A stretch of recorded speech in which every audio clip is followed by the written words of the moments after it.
हरे भरे धान के खेतों और लहराते गन्ने के बीच बसा था नंदगांव। उसमें से गुजरने वाली नदी की तरह ही जिंदगी भी शांत थी।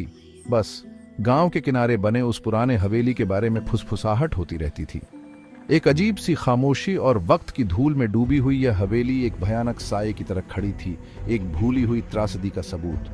गांव वाले अजीब घटनाओं, भयानक आवाजों और उसकी जर्जर दीवारों के पीछे से झांकती परछाइयों की बात करते थे। यह हवेली डरपोक लोगों के लिए नहीं थी। कहते थे यह हवेली भूतिया है। जिन लोगों ने इसके करीब जाने की हिम्मत की, उन्होंने सफेद साड़ी में एक भूतिया औरत देखने की बात कही, जिसकी चीखें रात के सन्नाटे को चीर देती थीं। उनका मानना था कि उसका विलाप उस जिंदगी के लिए है जो बहुत जल्दी छिन गई, एक कहानी जो पीढ़ी दर पीढ़ी कही जाती रही। समय के साथ साथ यह हवेली अछूत हो गई। गांव वाले इससे दूर रहने लगे। इसका जिक्र सिर्फ फुसफुसाहट में होता था। एक उमस भरी गर्मी की दोपहर में दो दोस्त राहुल और विक्रम खुद को इस मनाही के आकर्षण में खींचे हुए पाते हैं। उनमें से ज्यादा निडर राहुल हवेली से जुड़ी कहानियों को सुनकर हंसता था।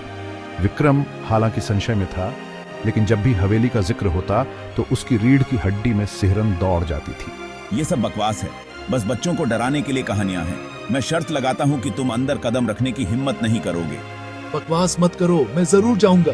और इस तरह हिम्मत का इम्तिहान तय हो गया। एक बार बोया गया साहसिक कार्य का बीज जल्दी ही जड़ पकड़ गया। उनमें से कोई नहीं जानता था कि हवेली की दीवारों के भीतर उनका क्या इंतजार है, लेकिन वे किंवदंतियों के पीछे के सच को उजागर करने के लिए दृढ़ थे। जैसे ही सूरज क्षितिज से नीचे डूबा, आसमान को नारंगी और बैंगनी रंग में रंगते हुए वे हवेली की ओर बढ़े।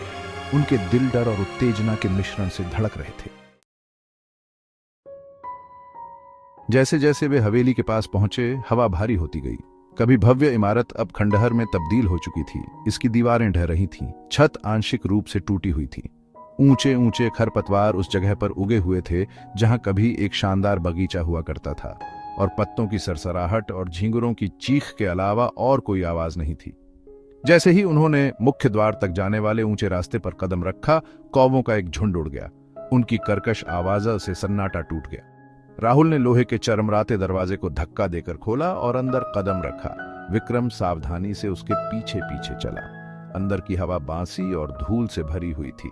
टूटी हुई दीवारों के बीच से केवल हल्की रोशनी अंदर आ रही थी। झरझर होने के बाद भी हवेली की टूटी हुई दीवारों के भीतर एक अजीब सी सुंदरता बनी हुई थी। जटिल नक्काशी खराब हो रहे खंभों पर सजी हुई थी, और फीकी पड़ चुकी जीवंत भित्ति चित्र उसके गौरवशाली अतीत की ओर इशारा कर रहे थे। जैसे जैसे वे हवेली में और अंदर जाते गए, रोशनी मंद होती गई और हवा ठंडी होती गई। उनके हर कदम के साथ उनकी अपनी सांसों की आवाज और उनके दिलों की तेज धड़कन गूंज रही थी। वे एक कमरे से दूसरे कमरे में घूमते रहे। हर कमरा पिछले वाले से ज्यादा वीरान था। कभी कभी उनके पैरों के नीचे फर्श के तख्तों की चीख के अलावा सन्नाटा छाया रहता था। क्या तुमने वो देखा? अचानक विक्रम रुक गया। उसका खून जम गया।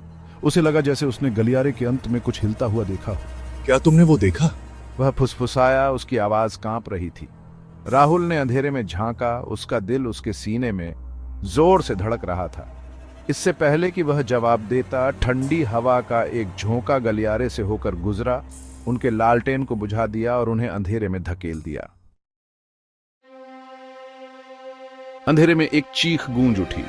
विक्रम का दिल तेजी से धड़क रहा था। उसने अपने लाइटर के लिए टटोला। उसके हाथ बेकाबू होकर कांप रहे थे। जैसे ही टिमटिमाती लौ ने रोशनी बिखेरी, उसने एक ऐसा नजारा देखा जिससे उसकी रीढ़ की हड्डी में सिहरन दौड़ गई। उनके सामने एक औरत की भूतिया आकृति खड़ी थी। उसकी सफेद साड़ी हल्की रोशनी में चमक रही थी। उसका चेहरा पीला और हड्डियों से चिपका हुआ था, जिस पर दुख की रेखाएं खींची हुई थी। उसकी आंखें सदियों के दर्द को दर्शा रही थी। राहुल अपनी पिछली बहादुरी को भूलकर केवल दहशत से देख सकता था। एक पल के लिए तो समय मानो थम गया। फिर वो औरत उनकी ओर बढ़ी। उसका विलाप हवेली में गूंज रहा था। मेरी मदद करो, वह फुसफुसाई। उसकी आवाज एक भयानक विलाप थी जो उनकी आत्मा को चीरती हुई लग रही थी।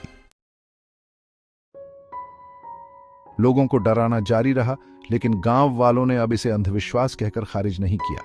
हवेली वीरान पड़ी रही। उसकी दीवारों के भीतर हुई त्रासदी की एक कठोर याद दिलाती रही। उन्हें एहसास हुआ कि सफेद साड़ी वाली औरत कोई तामसिक आत्मा नहीं थी, बल्कि एक ऐसी आत्मा थी जिसे शांति की तलाश थी। और इसलिए उन्होंने हवेली के दरवाजे पर चढ़ावा चढ़ाना शुरू कर दिया।